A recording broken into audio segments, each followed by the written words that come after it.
Welcome to the show.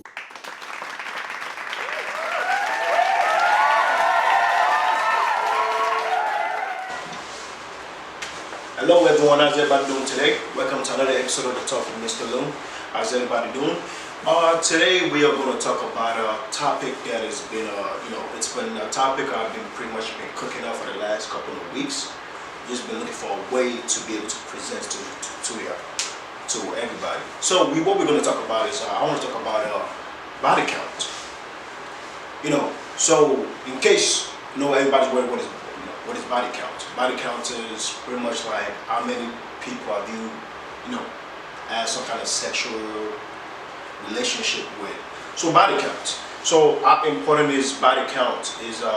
How important is the number of body counts you have prior to getting into a relationship or getting married and settling down? So and what is too much? Is 5 too much? Is 10 too much? We're going to talk about that. So essentially today's topic is how important is the number of body count you have prior to settling down.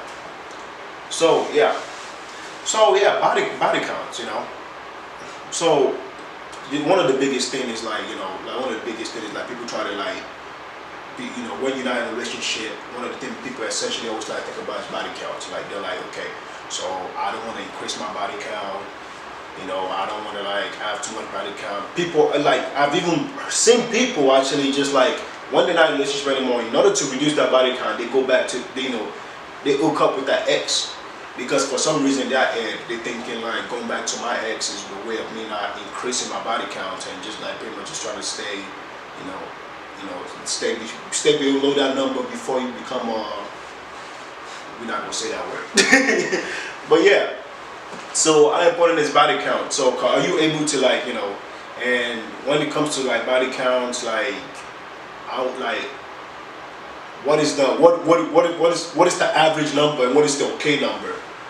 Somebody once told me when you pass your 5 fingers, you're reaching that little, okay.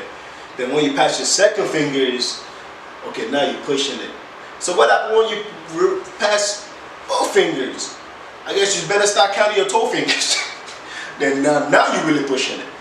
But it's just the way people think when it comes to body count. So so my thing is I feel like body count should not really shouldn't define anybody, because if you like to I think look okay, listen, let me say this. I'm just gonna go ahead and say this. Let me say this. So sex is not bad. It's not. Sex is not bad. Testing the water is not bad. I get it. We live in a generation where it's everything is it's all social norms and stuff, and and double standards. It may be okay for a guy to have maybe 16 body counts or whatever, but in the case of a woman having more than 5 and the society declare her to be a whole, maybe she just that just her embracing her sexuality and just testing the water, or just look, man, you only live once, man. You gotta have fun. So it's not I'm not saying I'm not advocating for anybody to be out there being a hoe and just hoeing around. I'm not saying that, but at the same time, you just if you want to try, if you want to try a goosey soup with okra stew and with some maybe some burger and some chicken, and try some, you want to eat different type of food. Nobody wants to eat the same food for the rest of their life. I mean, you said if you're Nigerian, then you stuck with rice. But hey, that's a different story. But you just, you just don't want to what's the word here? You want to explore.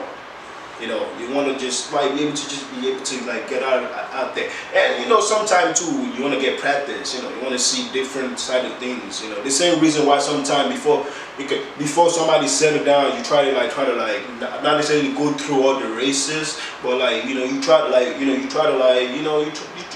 go to different culture. You know, maybe you want to like get different type of cultural background of different cultures, see how things just run.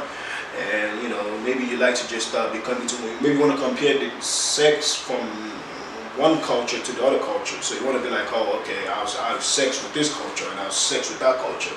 So things like that. So you know, and so I feel like, you know, like I know body count shouldn't define you. You know, it shouldn't define you. And one funny thing is like, so like, when you're in a relationship and you guys you started dating somebody, you guys are talking, like, you know, just having a regular conversation, and your significant other brings up this topic and says, you know, baby, hey, so you know, I'm just curious. I'm not gonna get mad. You know, we're just gonna speak our mind. We're just gonna tell you. So you know what? What was your body count before we got in a relationship? We're just gonna say it together. Just to talk about it, say it together. Mind you, you guys are saying you're not gonna get mad. At that very moment, two things can happen. Actually, you could do two things. You could either tell the truth and let the truth set you free, or you could lie. I think I know most of which one people are going to choose. But let's say you decide to tell the truth, and your body count is like 10, or maybe 12, 15, or whatever. So you're like, yeah, this is the guy. The guy said, okay, yeah, babe, my body count, yeah, you know, that's fine, babe. Okay, body count is 12.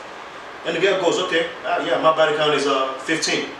Okay, so does the guy freak the hell out? Like, okay. Or does the girl, or vice versa, let's say the girl was the one who had the low body count and the guy had higher body count. Does she get mad? No. But the funny thing is that people will still get mad. But you shouldn't really get mad because, like, that's the past. That's that person's past. You know, that was back then. You know, you were younger. And you were younger, you were full of energy, you were able to get around like that. So that's what you get mad. So however, do you even tell the truth, like, at all? So like, if like in that situation, so this is one more question for you guys. In that situation, when you're in a relationship, right? When you are in a relationship and you guys decide to review each other's body count, do you tell the truth? Do you give the actual number? Or for the sake of not being judged, do you just say a number that you feel like it's low enough? Because, right, what somebody doesn't know doesn't kill you, right? I guess. But, you know, if you want to build your relationship based on trust, like everybody claims they want to build a relationship on, you probably just tell the truth and just, you know, let the truth set you free. And if it's meant to be, it's meant to be. If it's not, you know, move on, man. Nobody's perfect in this world. So please don't try to be that person like, oh, I have to be perfect and all that stuff, man. This is 2018. Nobody's really perfect, and you know, this is the generation where it's, you know, it's more easier to find sex than to find love. You know, if you want to find sex, you find sex quick. You know, sex is out there. You can just find it anytime you want to. You know, love, it's quite difficult. There are people who have, you know, who are like almost damn near close to 30, never found love before. But damn near close to 30 years, you know, probably slept with about almost 20 girls in their time, or even more than that. But you know, so love is a little bit more harder to find than sex. So if somebody has a high body count, don't let it define them. You know, maybe they're high age to have sex. You know, and they just like to try different things. So yeah. And so yeah, with that being said, you know, so with that being said, like body count shouldn't be that important. You know, you shouldn't. I don't think it should. You know, you guys could have a different opinion about that. So what do you guys think? Do you think it's important to have a lower body count, or like, is it really, or your number should define you? Like, should people judge you by that number? And you know, what do you think? And for all you guys who are in a relationship, this is actually a message to people in a relationship. Please, I want you guys to actually please get back to me on this, because I want to know. You guys in a relationship right now, have you guys ever actually talked about your body count with your significant other? If you are, please let me. I want to know, how did they go? I'm curious to know how it went. You know, how did they go? How did they take it? You know, were Were they cool about it? Was it the number you expected? You know, or did you feel like they were lying to you, that they didn't give you the whole entire number? So please, you know, if you have that experience, please feel free to let us know. Please drop a comment below. If you're shy, don't drop a comment below.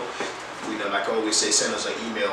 Send me an email at thetalkwithmrlil@gmail.com. So just let me know. Let us know how you feel about today's topic. And yeah, thank you for everyone for watching today. But before we go, I have a little thing I want to say. You know, just a little thing that I wanted to say. So it's just like I guess I just want to motivate people. You know, I just want to give you guys a little bit motivational, inspirational thing to say, just to inspire people and to motivate people. One of the biggest things in my generation that we often come across is we always say something like, "We don't have time."